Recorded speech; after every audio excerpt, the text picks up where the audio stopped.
మహబూబ్నగర్ జిల్లా వ్యాప్తంగా ఉన్నటువంటి 33 సెంటర్లలో ఇంటర్మీడియట్ ప్రథమ సంవత్సర పరీక్షలు ప్రశాంతంగా ప్రారంభమయ్యాయి.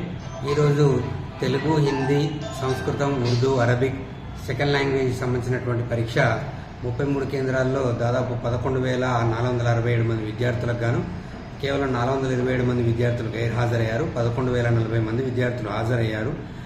విద్యార్థులకు కావాల్సినటువంటి అన్ని సౌకర్యాలు పరీక్షా కేంద్రాల్లో ఏర్పాటు చేయడం జరిగింది.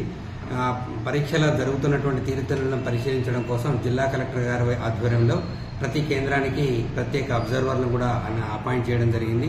అంతేకాకుండా మా యొక్క డీసీ మెంబర్లు, ఫ్లయింగ్ స్క్వాడ్, సిట్టింగ్ స్క్వాడ్, కస్టోడియన్లు, పరీక్షలకు సంబంధించినటువంటి అందరూ సిబ్బంది పరీక్షలను సజావుగా నిర్వహించడం కోసం మేము ప్రయత్నం చేశాం.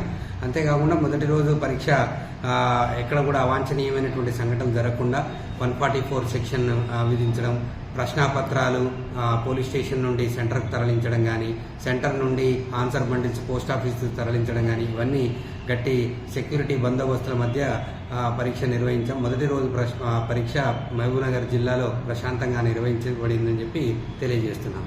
Thank you. ఎవరు కాలేదు సార్, నో మాల్ ప్రాక్టీస్. ఎంతమంది విద్యార్థులు?